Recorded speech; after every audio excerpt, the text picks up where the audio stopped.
La Voz del Derecho presenta Panorama Económico. Los hechos, las cifras, las medidas oficiales, el sistema cambiario, monetario y crediticio. Dirige y conduce Luis Alberto Ávila. Bienvenidos a Panorama Económico con la dirección general del doctor José Gregorio Hernández Galindo. Hoy estaremos Alejandro Velandia y Alberto Ávila. En el Control Master estarán con nosotros Santiago Millán y el ingeniero de sonido Luis Daza. Iniciamos como siempre este análisis en los temas internacionales.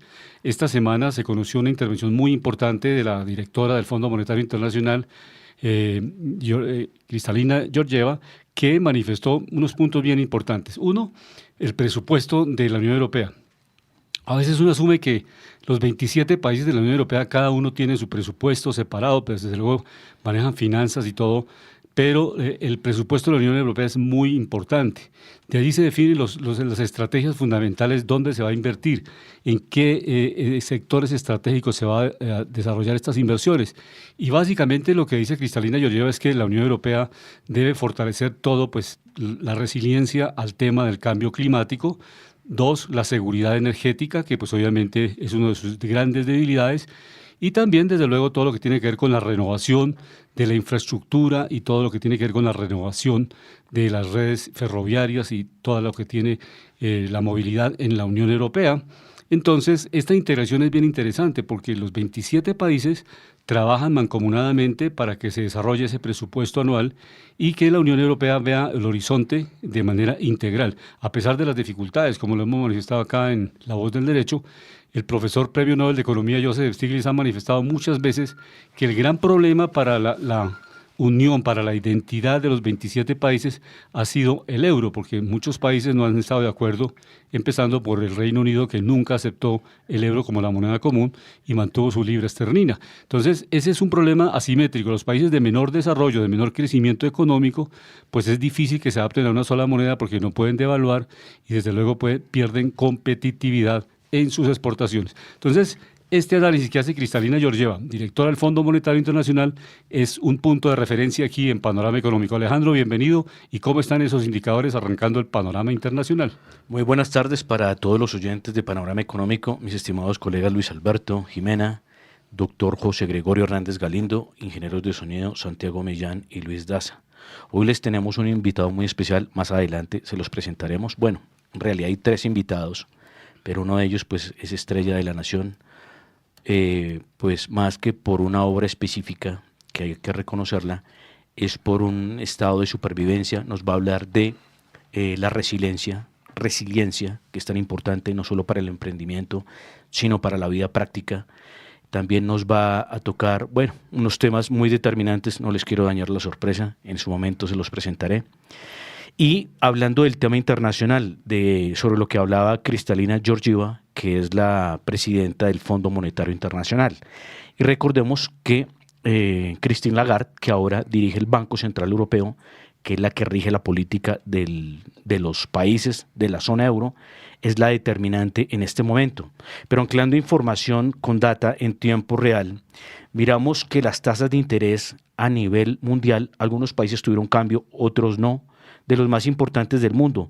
Recordamos que Brasil, uno de los países más importantes, recordemos que está dentro del G20, como las economías más importantes del mundo, recordemos que su tasa de interés por parte del Banco Central la tiene estable en el 10.75%.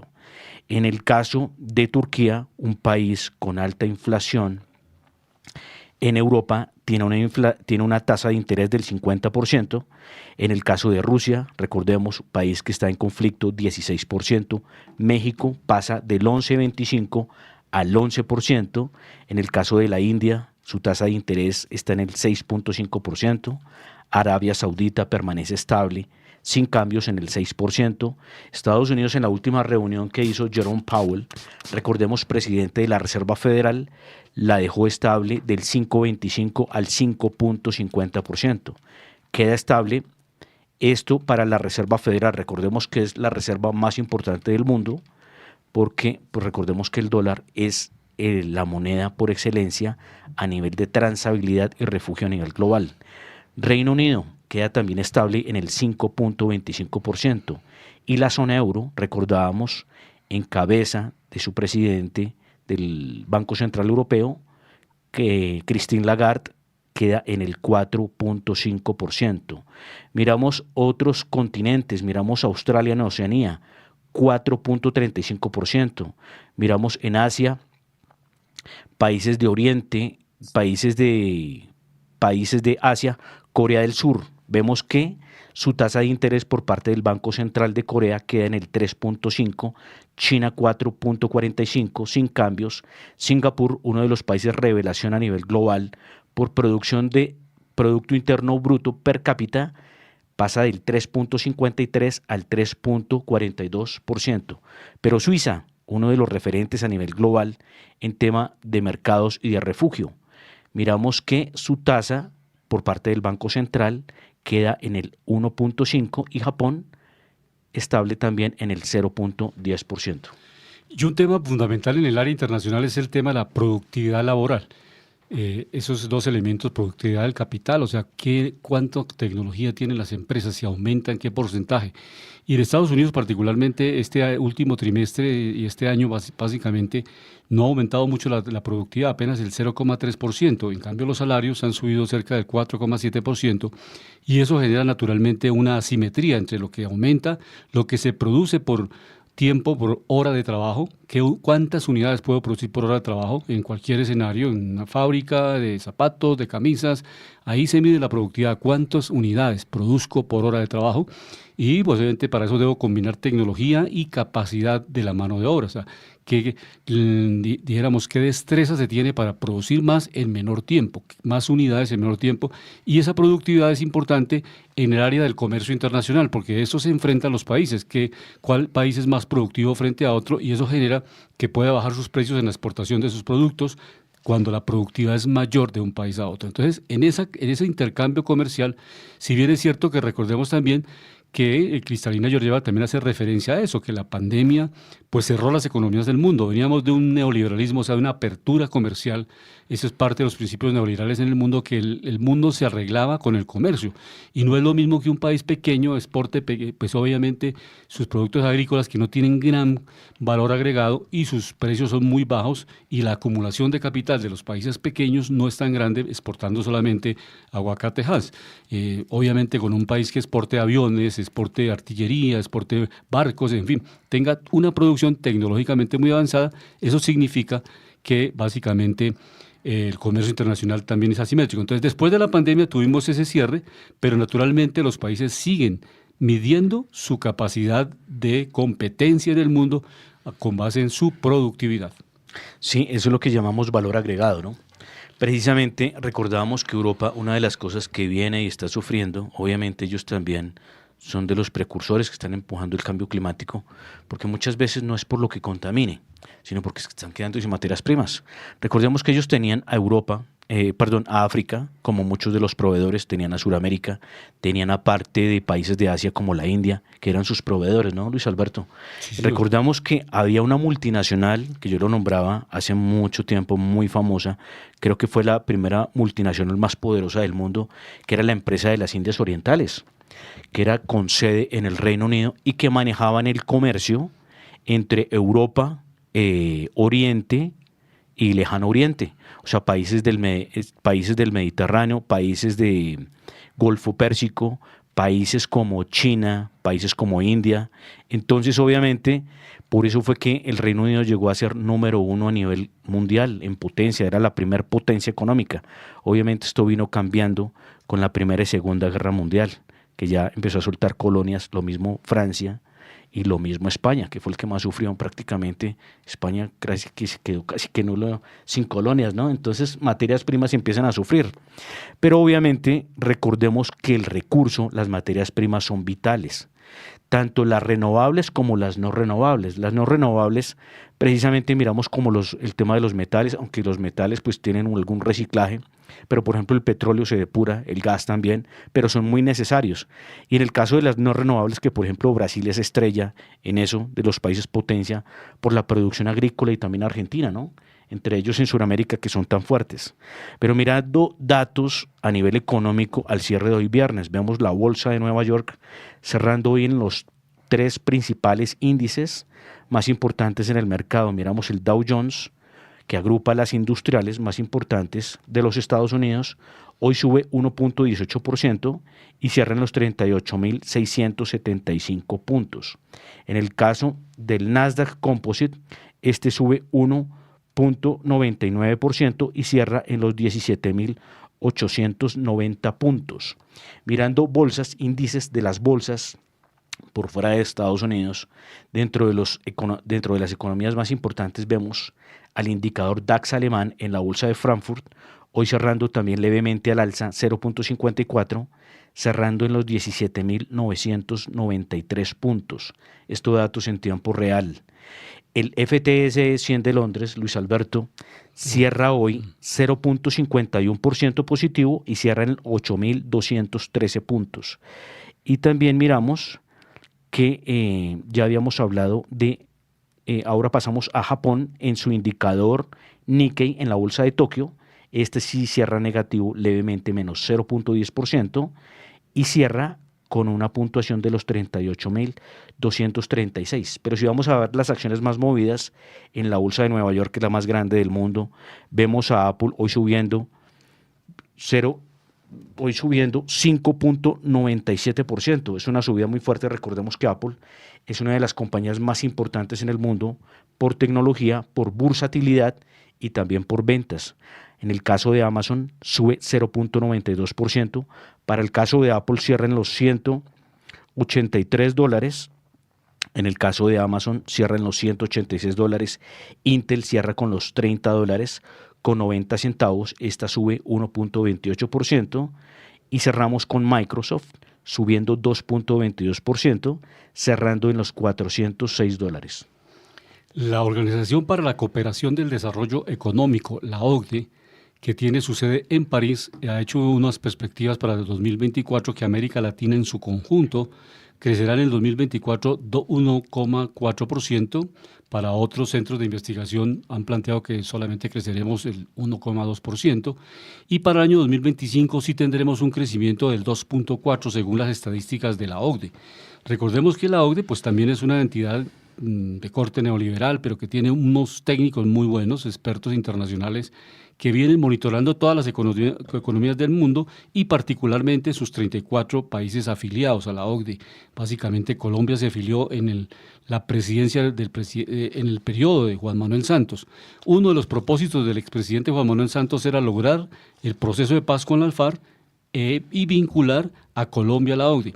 ¿Y por qué se vincula a un país que no tiene niveles de desarrollo tan altos como lo tiene Francia, Alemania, estos países de Europa, donde nació precisamente allá en París, donde nació la OCDE, como una entidad que se creó después de la Segunda Guerra Mundial para apoyar la reactivación económica de la Unión Europea? Después se fue extendiendo a América Latina, México, Chile, Colombia y otros países que se han afiliado, que no tenemos las condiciones económicas, o sea, un nivel de crecimiento y de desarrollo económico igual a otros países como Francia, repito, pero nos aceptaron. Eso es como cuando uno entra a un club de ricos, pero lo aceptan siendo pobre. Entonces, básicamente, eso le pasa a la OCDE, está monitoreando a los países y en el caso de Costa Rica es uno de los países que le va bien porque tiene una proyección la OCDE de 3,6% de crecimiento en 2024, que es muy bueno el caso de Costa Rica. Con una inflación baja, ¿no? Que eso es algo a resaltar, eso es una maravilla, o sea, sí, buscando un buen margen de crecimiento con un muy bajo nivel de inflación, ¿no? Exactamente. Brasil registra una desaceleración del 1,9% en el 2024 y pues obviamente Colombia tampoco está en los países de mayor crecimiento, 1,2% en ese rango, pero básicamente todos hemos vivido ese ciclo, o sea, un ciclo post-pandemia de una recuperación, o sea, una caída y una recuperación en V, porque naturalmente cuando uno paraliza la producción, paraliza ventas, paraliza compras, en la pandemia cerramos las economías y obviamente abrir la economía implica un acelerado crecimiento, o sea, eso sí, obviamente se entiende que la economía rebote a rebotar exactamente y así se dan las cifras, pero después viene esta etapa difícil, una etapa con un ciclo económico complejo, subidas de tasas de interés, desaceleración económica y en algunos casos recesiones económicas. Y Luis Alberto, sumándole a esa condición, porque esa la que hicieron muchos países más que otros, obviamente eso desaceleró sectores y dejó a ciertos países mal en el tema de suministros, de muchas cosas, ¿no?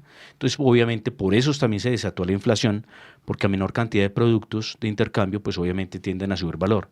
Y mandando mucho dinero al mercado para consumo, pues obviamente formó ese desequilibrio. Pero ya, pues sin dar más largas, a nuestro querido invitado el día de hoy, para muchos es un héroe de la patria, para muchos es un superviviente y para otros es uno de los mejores resilientes en Colombia. Entonces acá les presentamos a John Fran Pinchao Blanco, que es fue subcomisario de la Policía Nacional, sirvió a la institución durante 21 años, laboró en la ciudad de Bogotá y los departamentos de Arauca y Vaupés. Prestó sus servicios en la Agregaduría de Policía de Colombia en Chile. También adelantó estudios de contaduría pública, así como de relaciones internacionales y estudios políticos en la Universidad Militar de la Nueva Granada. Cursó en la Universidad de Sciences Po Lille, en Francia, estudios políticos. También cursó en la Universidad René Descartes de París, gestión y resolución de conflictos. Permaneció secuestrado por el grupo narcoterrorista de las FARC durante más de 8 años y 6 meses. Protagonizó una heroica fuga desde un campamento guerrillero en la selva amazónica durante 17 días hasta alcanzar su libertad. Es autor del libro Mi fuga hacia la libertad, de la editorial Planeta, con 16 ediciones, publicado en Colombia, Chile y Francia. Su historia fue narrada en el documental de Discovery Channel, candidato al Senado de la República en 2022 por el Partido Verde Oxígeno, gracias al apoyo de Ingrid Betancourt Pulecio, otra persona que también fue secuestrada, recordemos a los oyentes, y en la actualidad es conferencista sobre temas de resiliencia y prevención y manejo del secuestro. Entonces acá les tenemos con ustedes a John Pinchao, pues como les decía, es un héroe para muchos, nos va a contar algo de sus historias, algo de la resiliencia, de cómo ve el país, de cómo no simplemente llegar a la especulación, sino realmente invitar a alguien a contar una historia de la vida real, qué se siente, qué se vive y por qué unos lo logran, otros no, que nos cuente de pronto cómo fue esa historia de escaparse de ese grupo, al margen de la ley, un grupo guerrillero. Recordemos que Colombia es uno de los países con más grupos guerrilleros del mundo.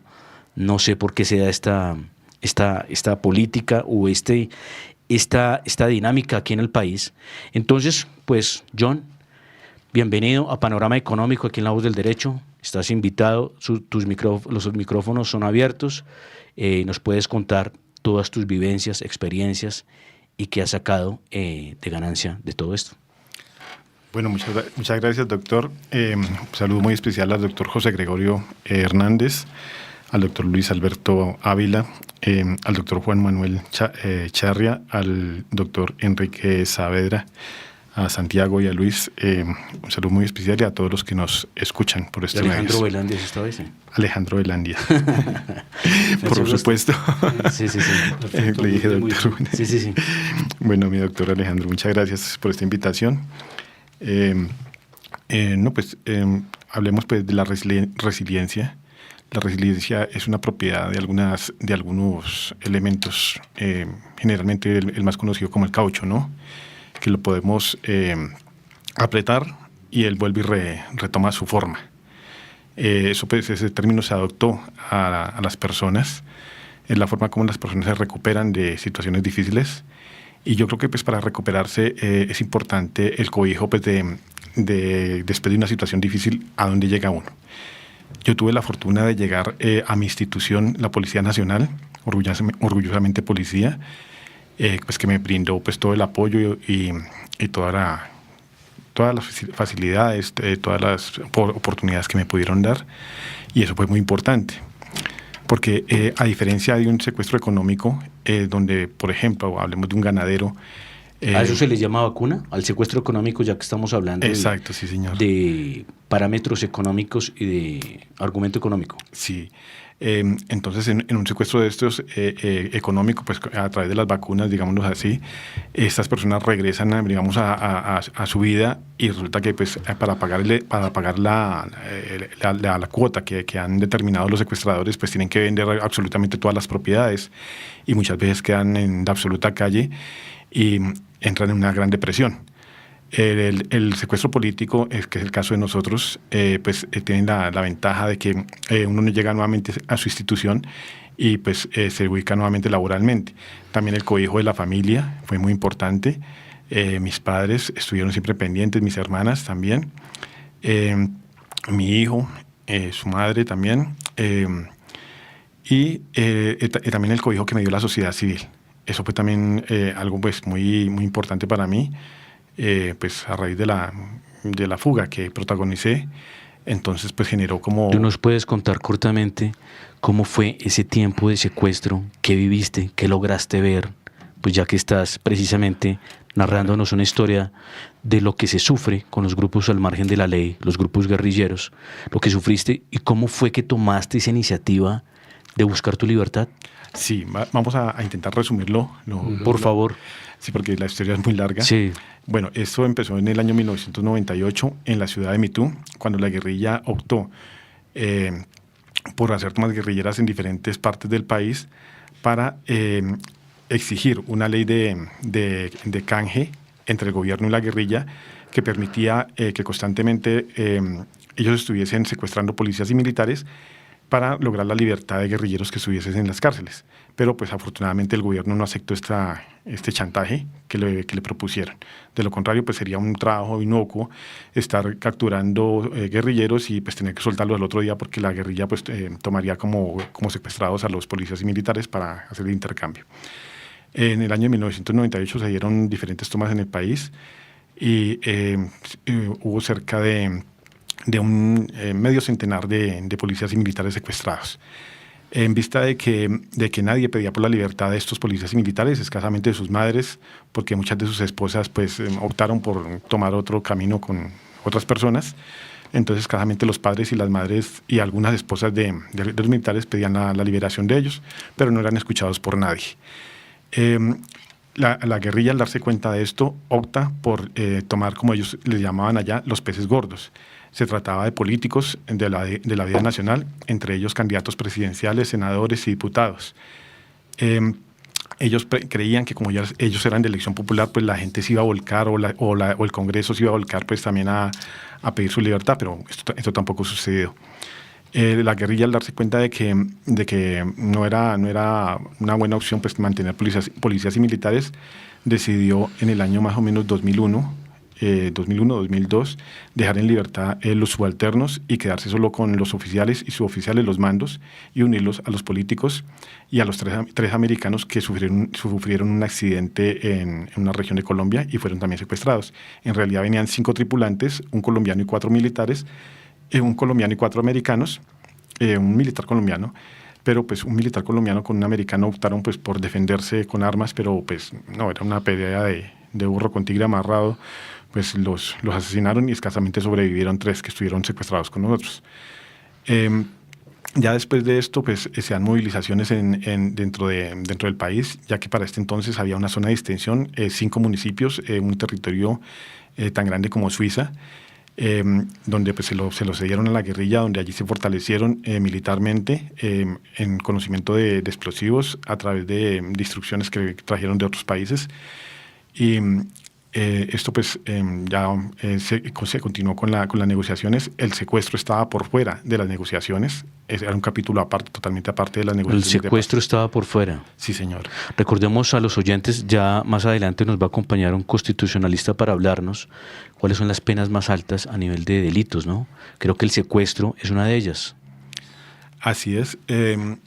Supuestamente es un crimen de lesa humanidad, pero a nosotros nos dijeron que ya... Eso no tiene vencimiento, por ser de lesa humanidad, ¿no? Sí, pero en la policía que después de 2 años no se podía ya hacer nada. Y así sucedió. De hecho, Ingrid tuvo un problema con esto, porque en una visita para celebrar el 2º aniversario de la liberación de la Operación Jaque, sus abogados le preguntaron cuando se estaba subiendo al avión qué hacían, y ella dijo, no sé, hagan lo que sea necesario. Y los abogados pues interpusieron una demanda al Estado pues por el secuestro de ella, y cuando ella se estaba bajando del avión en Francia se percató del escándalo que se había armado por esto. Inmediatamente pues retiró la demanda pues, para evitar más confrontaciones. De hecho, pues muchos policías y militares tampoco demandaron, algunos demandaron, otros no, porque nos dijeron que tan solo 2 años era el plazo para poder entablar Demanda. una demanda. ¿Usted entabló demanda? No, yo no entablé demanda porque fui pues, aconsejado por algunos oficiales. Jurídico. Me dijeron que, pues, que yo podía entablar una demanda, pero que pues, me salían 100, 200 millones y en el camino pues, me iban a hacer zancadilla pues, para no pensionarme. Claro. Y que pues, económicamente era preferible pues, una pensión vitalicia y un servicio de salud a 100, 200 millones que me los iba a gastar en una fiesta en un mes. ¿Usted tuvo alguna condecoración por parte del Congreso o el presidente? Pues el presidente sí me concedió una condecoración, pero pues, me la dio fue el Ejército Nacional, la medalla al valor. En la policía no me dieron medalla al valor y me la dio fue el ejército. Fue algo curioso. Pero usted estaba precisamente con la policía. Sí, yo era policía. Claro. Pero John Fran Pinchao, precisamente lo tenemos acá, como vamos a hablar de resiliencia, quiero que nos centremos en cuáles eran los momentos que usted vivía en el secuestro. ¿Qué es lo que vivió un secuestrado? Ah, sí, a ver, ¿qué vive un secuestrado? Pues una impotencia total. Sentirte como manipulado, como que lo llevan a uno para un lado y el otro, que ellos definan qué es lo que uno tiene que hacer. Entonces es algo duro después de que pues, uno está en la libertad y perderla totalmente. Lo movilizan uno por la selva colombiana generalmente.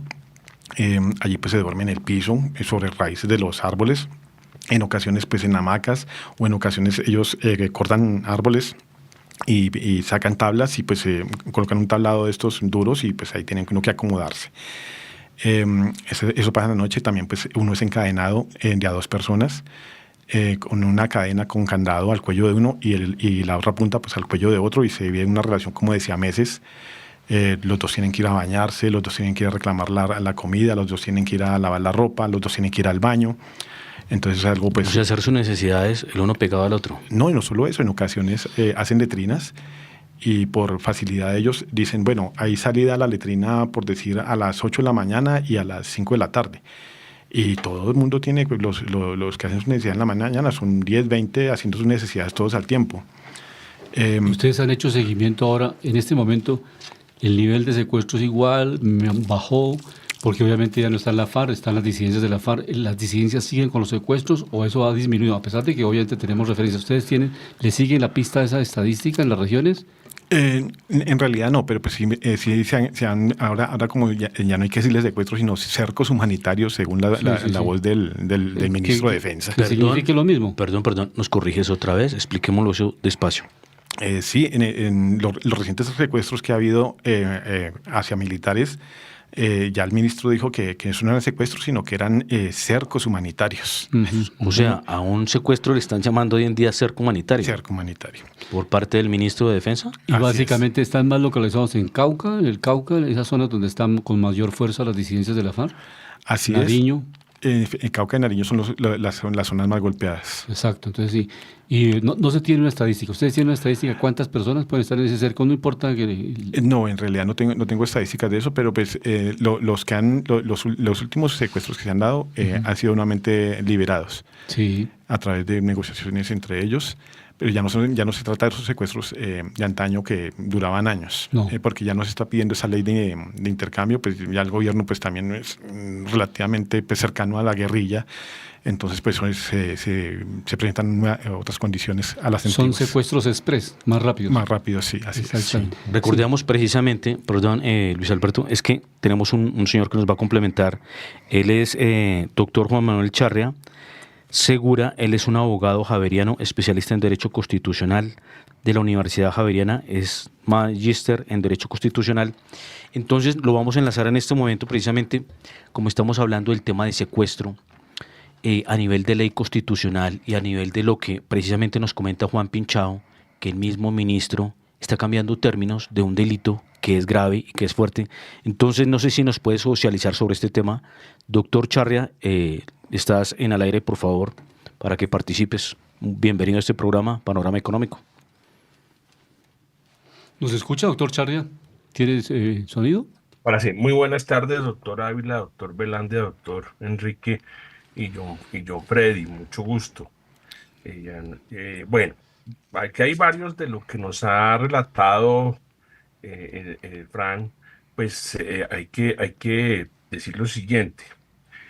En primer lugar, pues secuestro es un delito, el Código Penal lo consagra y pues aunque le llamen ahora retención, es cerco humanitario, es porque el Código Penal es muy claro al decir que hay un delito que se llama secuestro, que es un delito contra la libertad individual, porque cuando usted lo secuestran, es básicamente se le viola su derecho fundamental a la libertad personal, así de sencillo. Entonces, y que el secuestro, obviamente el secuestro hay varias modalidades, el secuestro simple, el secuestro extorsivo, que es un poco lo que hablábamos de que hablaba Fran del secuestro económico, ¿no? Que es cuando usted, que ahí se, ¿por qué se llama secuestro extorsivo? Porque usted le pide una plata para liberar a alguien, a un familiar, por ejemplo. Ahí se conjuga con el delito, otro delito que se llama extorsión. Pero el caso de ustedes, pues fue un secuestro no con fines extorsivos, sino fue con fines políticos, como Fran no lo ha relatado. Primero lo secuestran a todos los militares y policías, luego una liberación unilateral, luego entonces empiezan a secuestrar políticos como Ingrid Betancourt, Clara Rojas, Hechen Turbay, que por el secuestro de Hechen Turbay se rompe el proceso de paz del gobierno Pastrana con las FARC, recordemos eso, y se acaba la zona de extensión de lo que llamábamos cuyo epicentro es el San San Vicente Vicente del de Caguán. Caguán. Ujú. Y pues ahí obviamente se quedan básicamente los oficiales de alto rango como el general Mendieta, en fin, que era creo que el oficial de más alto rango, si no me Sí, falla la memoria en su momento, así era. y los políticos. Entonces, obviamente, con esa zona de extensión, pues en la guerrilla lo que hizo fue fortalecerse. Fue uno de los grandes errores, a mi entender, del Pastrana. gobierno Pastrana, de que pues fue asaltado en su buena fe con el propósito de lograr la paz. En segundo lugar, pues digamos, entonces el secuestro sigue siendo secuestro. Es más, el Código Penal hasta donde no lo han derogado y ahí está tipificado el delito. Y hay unos agravantes incluso, que obviamente la agravación en mayor, no soy pues, penalista, pero hay que explicar que cuando hay la agravación es que cuando se cometen delitos con agravantes, eso hace que se aumenten las penas. Así como cuando hay atenuantes, se comete el delito y ahí se prueba en el proceso que hay atenuantes, pues la pena disminuye, pero el Código Penal pues señala los diferentes tipos de secuestros. Doctor Charria, y Entonces, hablando pues de los secuestros, el secuestro sigue siendo secuestro, aunque le llamen políticamente retenciones o lo llamen cercos humanitarios, y aunque pues muchos políticos no les guste el término jurídicamente, constitucionalmente y legalmente, es el delito del secuestro. doctor Charria, una Ahora, pregunta, perdón.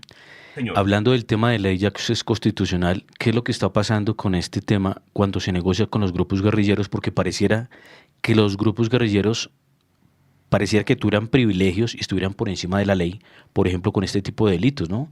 Vemos que muchos grupos guerrilleros cometieron crímenes atroces, crímenes de lesa humanidad, Sí. como el secuestro, porque obviamente esto es un secuestro agravado, porque ellos en las negociaciones nunca, o sea, parece que estuvieran por fuera de la ley, por encima de la ley, y no se les meten penas de cárcel, de prisión y de penas.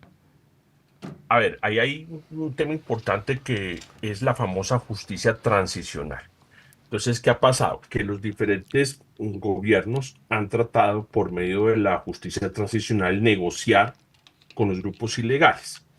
¿Qué es la justicia transicional? Vemos que, bueno, se demoraría uno explicar porque eso es un tema inmenso, pero básicamente es equilibrar, es como un equilibrio entre paz y justicia para poder que esas personas que han delinquido de esos grupos ilegales retornen a la sociedad, pero obviamente sin aplicarles la ley, el Código Penal ordinario.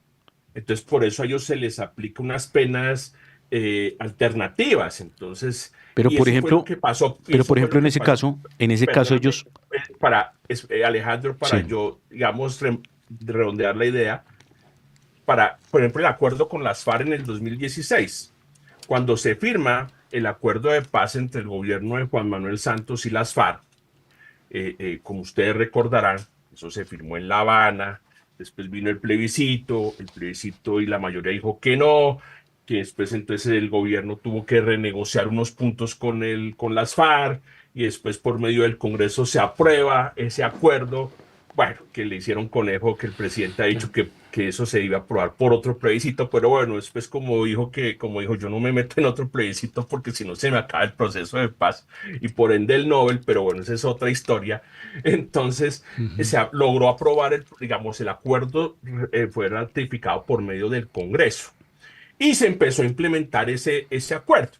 Entonces se empezó a implementar como Alejandro y mis queridos doctores, por medio de reformas a la Constitución, y ahí es donde se crea, bueno, que desde el acuerdo estaba una jurisdicción especial, que es la famosa JEP. Jurisdicción Especial para la Paz, que es la famosa JEP, que es un tribunal especial para juzgar los delitos que se han cometido durante el conflicto armado. Entonces, y en ese acto legislativo 1 de 2017, desarrollado por la ley estatutaria 1957 del 2019, etcétera, etcétera, y el procedimiento, ahí tienen un procedimiento especial incluso que está en la ley 1922 del 19. Lo que quiero decir es que hay unas penas alternativas. Entonces, por ejemplo, si ahí viene porque hace parte de lo que llamamos el sistema de verdad, justicia, reparación y no repetición. Ese es lo que integra ese sistema. Ese sistema tiene la Comisión de la Verdad, la Unidad de Búsqueda y la JEP. Entonces la JEP es como el tribunal para aplicarle determinados a esas conductas que se cometieron en el conflicto. Eso fue lo que se pactó con las FARC. Entonces, ¿qué pasa allí? Que obviamente, si usted mira, si ustedes revisan las penas, la más alta, si no reconocen responsabilidad, creo que es de 20 años, si no me falla la memoria, Sí. mi querido doctor Enrique, la verdad creo que es de 20 años la pena máxima, y si reconocen la verdad es de menos, creo que es de 10 o 8 años, no me acuerdo bien, más o menos. Lo que sí, ¿y por qué esto? Ustedes, ¿por qué esto? Porque si aplicáramos las penas que están en el Código Penal, pues no habría podido haber proceso de paz. Sí, doctor Charria, perdón Y que... lo contrario, pero tampoco puede haber un proceso de paz sin algo de justicia, y por eso se llama verdad, justicia, reparación. Ahí viene un tema muy delicado que es la reparación, por ejemplo, a las víctimas. Se supone que en el proceso de paz que se hizo con Juan Manuel Santos y las FARC, el centro iban a ser las víctimas, por ejemplo, Fran y todos los secuestrados, todos, bueno, pero los víctimas, los diputados, las familias de los diputados del Valle, y pues tanta cantidad de personas que fueron víctimas del Club El Nogal, por decirles algo. Doctor Entonces, Charria, perdón, es que queremos ir a un punto específico para desglosar esto. Obviamente sí, el programa se articula sí, con yo lo entiendo. económico y es para que lo escuche la gente del común que no, Sí, no entienda términos técnicos en derecho. Es sí. por qué se le da, y voy a poner un ejemplo, si hubo una persona que no estaba al margen de o sea, no estaba en un grupo guerrillero y cometió un delito de secuestro, ¿a ella se le trata diferente que a alguien que haya estado en un grupo guerrillero? Porque si ese grupo guerrillero se somete a celebra un acuerdo de paz No, de con el acuerdo, pero gobierno, práctico. O sea, pregunta claro, con respuesta. ahí tiene como acuerdo, pues tienen que haber, ahí como toda negociación, pues tiene que haber, ahí ceder de parte y parte. Yo entiendo en el sentido que si, por ejemplo, yo cometo un secuestro, pues a mí me aplica el Código Penal, pero si lo comete un guerrillero, pues, y que ese grupo esté en un proceso de paz, pues las penas van a ser Diferentes. menores, porque precisamente se busca lograr que ese grupo se desarme y vuelva a reinsertarse, si me permite el término, a la sociedad. O Por eso sea es que el que que arma, entonces, perdón, doctor Charria, o sea que el que arma un grupo guerrillero tiene más privilegios que cualquier ciudadano o cualquier nacional. pues digamos, si ese grupo, y lo que fíjese usted, lo que ahora quiere con el ELN, está haciendo el proceso de paz con el ELN, con las disidencias que está ahí medio negociando este gobierno. Y entonces, sí, ese tema de la paz total. Pero la pregunta es Entonces, clara, es es que con lo el que quiero grupo, sí, acá, claro, es que claro, lo por que quiero acá supuesto, es que la sí, gente se dé cuenta sí, qué es la sí, ley. Alejandro, por supuesto, si pertenece a un grupo y ese grupo llega a un acuerdo con el gobierno, lo Claro. más probable es que debe tener unas penas mucho menores Menores, claro. que si lo comete un ciudadano común y corriente ese delito. Por supuesto, Doctor porque está en un Charria, proceso de paz. ¿y usted cree que esto es ético? Yo, mira, Yo creo que es que esos procesos, lo que digamos, yo creo que aquí el problema No, o sea, el tema es no es que que estamos hablando de procesos. Yo lo que estoy haciendo es es una que el pregunta. grupo, es que no hay voluntad de negociación, Alejandro, cuando uno tiene que, No, yo y, hablo del y el delito como proceso de tal. paz no va y tanto ni el pasado ni el acuerdo que ha sido incumplido por las mismas FARC, porque eso es muy claro que ha sido incumplido, Doctor Charria, como es que los lo que yo procesos quiero de acá, paz. más que eso, que mirar procesos o algo, es el tema de ley para que la gente conozca bien por qué no todos los ampara la misma ley y por qué no hay realmente justicia. Porque cuando uno se inventa una cantidad de normas o se inventa una cantidad de cosas para decir que unos tienen más privilegios que otro, me parece que ahí estamos quebrando la ley y el principio de la buena justicia. O sea, este es el punto, obviamente, muchas gracias por acompañarnos con esto, pero lo que queremos que el oyente sepa y entienda es por qué estos grupos al margen de la ley, cuando adquieren un carácter político, llegan a tener derechos por encima de cualquier persona.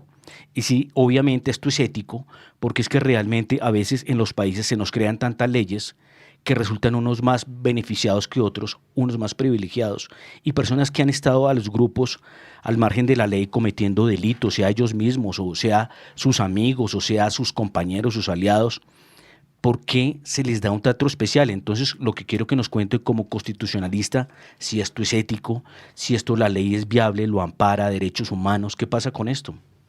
Y una Pues a pequeña, ver, una yo pequeña, no una estoy pequeña de acuerdo y interferencia, doctor Charria, una pequeña interferencia, porque precisamente hay acuerdos y procesos con los paramilitares, con la guerrilla, que tienen el mismo rasero. O sea, si la sociedad quiere reencontrarse, hace procesos de acuerdos que permitan esas salidas democráticas a un país. Siga, doctor Charria. Claro, digamos, eso es lo que se busca, doctor Ávila, ¿no? Lo que Sí, pasa es que si hay un tema, yo entiendo al doctor Alejandro, y por supuesto que éticamente uno no lo ve sí, posible, es sí, decir, claro. ¿cómo así? Como yo lo entiendo, un desequilibrio desde el punto de vista legal. Ahora, el tema es fundamentalmente ese, lograr que estos grupos se reincorporen a la vida, a la sociedad, digamos, y por eso es que se celebran esos acuerdos. El problema es la negociación en sí, el problema es con quién se está negociando y el problema es hasta el gobierno hasta dónde, si cede o no cede, y el problema es si los acuerdos se van a cumplir. El problema es si hay verdad, justicia, reparación y no repetición, que eso es lo que no ha pasado, a mi juicio, con el acuerdo de La Habana. Tanto es así que muchos de las mismas FARC por eso resultaron las disidencias, porque muchas de ellas se salieron del Ujú, proceso, del acuerdo de paz firmado con Juan Manuel Santos. ujú. Entonces, a mi juicio, no hay voluntad de paz. ¿Por qué? Porque además viene otro tema más profundo que tiene también que ver con el tema económico, que es el Tema narcotráfico. económico. Ellos Perdón, y ya, tienen doctor Charles, ya el que tema hablamos del de lo económico, narcotráfico. ya que hablamos, qué pena interrumpirlo, ya que hablamos de lo económico, tenemos también al doctor Enrique Saavedra, nos va a terminar el programa, Bueno, para listo. que nos hable de precisamente el delito económico que hay en esto, que es la extorsión, la vacuna y esto, el secuestro extorsivo. No sé si nos contará, o sea, que se pide a cambio de la libertad de una persona unos dineros, ¿no? Doctor Charria, ya en la despedida es básicamente eso. Colombia tiene dos opciones. O seguimos 50 años más, sus hijos, John Pinchao, los hijos nuestros, los nietos, y seguimos hablando todos otros 50 años de guerra en Colombia. De ¿Qué acuerdo. queremos? O buscamos una salida, porque un país no puede eternamente, o sea, Colombia no puede eternamente en el continente americano quedarse en la historia y quedarse en una bicicleta estática. O sea, no vamos a encontrar De salidas. acuerdo. Ese debe ser el propósito De común. acuerdo, yo Y iba a decir cada algo. uno lo está haciendo desde su punto de vista. Álvaro Uribe intentó hacerlo con los paramilitares, hizo grandes cosas, obviamente inclusive pasó la ley por encima en muchas oportunidades, y para lograr ese proceso, para bajar, para entregar armas, porque es que el país, es la única entidad que puede tener armas en Colombia, es el Ejército Nacional y la Policía. Ese debía ser el deber ser de un país para que pudiéramos vivir en paz, pero lamentablemente lo que vivimos, por ejemplo, doctor Charria, ayer en las noticias que en Chía, por ejemplo, un grupo, que son de estos grupos ya del narcotráfico, que están amenazando a comerciantes en Chía. Eso ya no es ni guerrilla ni paramilitarismo, De acuerdo. simplemente delincuencia común organizada. Cogieron los teléfonos de cada uno de los comerciantes de Chía y de los colegios y empezaron a todos los profesores ya a amenazarlos. Eso es en la gotera de Bogotá y no es la guerrilla, es simplemente grupos de narcotraficantes que se están tomando pues, en regiones del país. Entonces, eso es Precisamente, la sociedad que debe reaccionar integralmente, o sea, empresarios, académicos, constitucionalistas, a ver qué salida le encontramos al país, Claro. porque realmente no nos podemos quedar que este señor no me cae bien, entonces no me cae bien, acabémoslo, liquidémoslo, porque esa no es la justicia realmente Sí. en ningún país del mundo, doctor Charre. Luis Alberto, pero hay algo que quería terminar ahí. Lo que usted dice es cierto, pero precisamente las preguntas que yo le hacía al doctor Charria era para tratar de equilibrar cómo es que uno arma un grupo ilegal y llega a tener más derechos que cualquiera. Eso es algo cuestionable. Usted tiene razón en que hay que llegar a un punto de equilibrio para lograr la paz, pero entonces, ¿por qué no se hace eso con todos los presos? O sea, ¿por qué se tiene un privilegio si se forma un grupo armado? Se dice que es dueño, se dice que está peleando por una justicia que a veces no se ve y donde se crean intereses. Querido Alejandro, hay que construir un sistema económico que le dé oportunidades a los 50 millones de colombianos. En la medida en De que no acuerdo. tienen salidas, eso es como el río que no encuentra salidas. Entonces Pero yo rompe las quisiera, paredes, se va por distintos caminos y tenemos obviamente o personas que no tienen ingresos y que tienen que el rebusque, otros que se van a la delincuencia, Alberto, pero démosle- otros a las drogas. démosle entrada a Enrique. El sistema económico es fundamental. De acuerdo. Si el sistema económico no es capaz de darle trabajo, empleo digno a los 50, independientemente del sistema económico, o sea, ya no hemos encontrado todavía el sistema perfecto. 99% de los países estamos en el sistema capitalista. Doctor Charria. No, quisiera doctor una Enrique, cosita antes perdón. Ya para para darle despedirlo. palabra, porque me da pena con el doctor Enrique. Sí. Es esto, no, el proceso de paz, pues el problema es con quién negocia. Yo no creo que las negociaciones, porque son grupos que no les interesa negociar y llegar a un acuerdo de paz, porque como lo va a hablar el doctor Enrique muy bien, ahí, y el doctor Ávila lo decía, el tema del narcotráfico. Y mientras estos grupos se financien con el narcotráfico, yo se los digo, no va a haber proceso de paz que resulte exitoso y no va a haber paz. Esa es la realidad. Pero ahora sí me da pena con ustedes. Sí. Muchas gracias, No, doctor muchas Charria. gracias, doctor Charria, por contar con usted en el día de hoy. Y doctor Enrique, por favor, cuéntenos desde la parte de derecho económico, cómo ve el tema y para usted cuál es la solución. Bueno, un saludo muy cordial para todos. Me honra verlos y compartir con ustedes, también a los oyentes y seguidores de Panorama Económico. Pues efectivamente la discusión de ustedes y sobre todo con un protagonista de lo que ha sido esta violencia en el país, como es el subintendente John Frank Pinchao, pues creo que genera mucha sensibilidad sobre el tema. Pues Alejandro, las cosas van mal.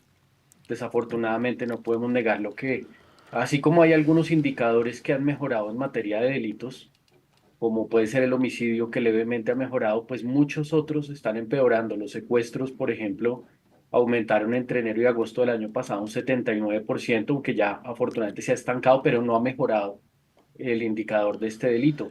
Las voladuras de oleoductos, algo que dejamos de ver durante varios años, han crecido en 74%. Mientras tanto, nos preocupa, por ejemplo, que la erradicación manual de hectáreas de coca ha caído 79%.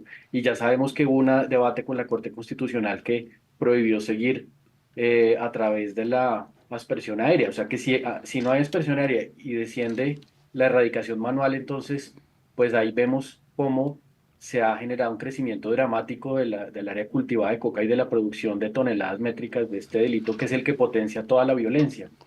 Y así podemos seguir. Hurtos a personas en las ciudades han crecido 18% digamos, en 2022, que fue el indicador que más empezó a disparar desde incluso anterior al inicio del gobierno. Y así podemos seguir. Usted me mencionaba, Alejandro, la extorsión. La extorsión es una de las grandes preocupaciones que agobia se ha disparado en un 20% en lo que va, digamos, en 2023 frente al año anterior. ¿Y eso qué hace? Digamos, eso genera pues un clima adverso a la inversión, al crecimiento, al empleo y a la producción de riqueza en un país. Desde el punto de vista económico, yo no soy economista, por eso me honra estar aquí, soy simplemente especialista en derecho económico, pero la seguridad es un activo y es una fuente de recursos para un país. Es la que atrae o expulsa a inversionistas no solo locales, sino extranjeros, y por lo tanto afecta esta variable de la seguridad de un país, afecta muchas otras variables como puede ser no solo lo que hablábamos, la inversión, el empleo, sino también otras como puede ser, por ejemplo, el recaudo fiscal, porque cuando hay menos gallinitas que ponen huevos, pues el recaudo fiscal, que es la que da recursos para la inversión del presupuesto del país para los diferentes programas, sociales y de crecimiento de inversión, pues va a decaer, ¿no? Doctor Entonces, Enrique, ya que estamos hablando acá, no sé si tienes una pregunta para nuestro invitado John Frank Pinchao. claro que sí, yo quisiera preguntarle a John Frank, eh, Corto, des- conciso. Respuesta. desde que llegó a la libertad, recordamos todos los colombianos en esa huida magnífica del secuestro, al tiempo de hoy, ¿cómo ha visto el progreso del país en las condiciones de vida de los ciudadanos corrientes? Bueno, yo creo que cuando se recuperó la seguridad, el país estaba avanzando, pero desafortunadamente ahorita con las nuevas medidas que ha tomado el actual gobierno, la seguridad ha empeorado. Y eso, como ya el doctor lo dijo, repercute en todo el sistema económico, en inversión, en trabajo, y pues se ve constantemente pues, en el bolsillo de la gente del común, cuando ya tenemos que pagar el doble por gasolina, el doble por alimentos, el doble por servicios, y eso pues, nos va a privar de tener una buena calidad de vida. Entonces yo creo que el país va para abajo y si no se toman medidas prontas, vamos a llegar a una crisis. John Frank, una pregunta que te iba a hacer, ya casi estamos al cierre del programa, esto lo van a escuchar jóvenes, hay muchos jóvenes que no conocen esta historia del secuestro, ¿sí? Hay muchos que no conocen este sufrimiento de las Fuerzas Armadas, de policía, los militares, que tuvieron que sufrir muchos años al margen de su libertad, 8 o más años en algunos casos. ¿Qué les dices a ellos y cómo conectarlos con esa historia de dolor del país, de que muchos grupos guerrilleros tenían al país cooptado, no solo económicamente, sino también en temas de libertad? A los jóvenes les quiero decir que la lucha a la violencia no es el camino. Desafortunadamente tengo un sobrino que apoya este tipo de actuaciones en manifestaciones y me avergüenzo de eso, porque también tengo otro sobrino que ha optado por el camino de la educación y después de salir de la pobreza ha logrado un éxito bastante notorio. Entonces ese es el camino, prepararse, educarse, contribuir al crecimiento del país y no a la destrucción a través de la violencia. De acuerdo, y hay una cosa, una serie de cosas. O sea, por ejemplo, los que incentivan el emprendimiento y los que incentivan también darle dinero a los niños o a los jóvenes que para que no delincan, ¿no? O sea, ¿cuál es ese mensaje y cuál es esa dialéctica? Pero hay algo que quería sumar a lo que decía mi estimado colega Luis Alberto. Hay que mirar y algo que estaba hablando Enrique, cuando las condiciones del país se degradan porque el estatismo se aumenta, el tamaño del Estado se aumenta y hay un despilfarro y hay un manejo inoficioso de los recursos económicos y públicos, pues obviamente un país no tiene viabilidad económica. Lo mirábamos precisamente, lo decía, en el 2008-2009 Colombia llegó a tener un dólar de 1.680 pesos, 1.700 pesos. Era una maravilla. Nosotros estábamos recibiendo mucho ingreso por algo que es los hidrocarburos, las materias primas. Se estaba generando un incentivo a la inversión extranjera, había mucho desarrollo. Lo he nombrado aquí en este programa los países que realmente llevan al desarrollo. Hablábamos hace un momento los países de la OCDE, pero yo he nombrado otro club de países que son los más desarrollados del mundo y los que dan clase económica, como Suiza, como Irlanda, como Singapur, como Noruega, como los de Medio Oriente y muchos otros, que precisamente se están volviendo ricos a través de manejar muy bien sus recursos, a través de meterse muy bien con técnicos, porque es que esto más que ideologías a veces son cosas de números.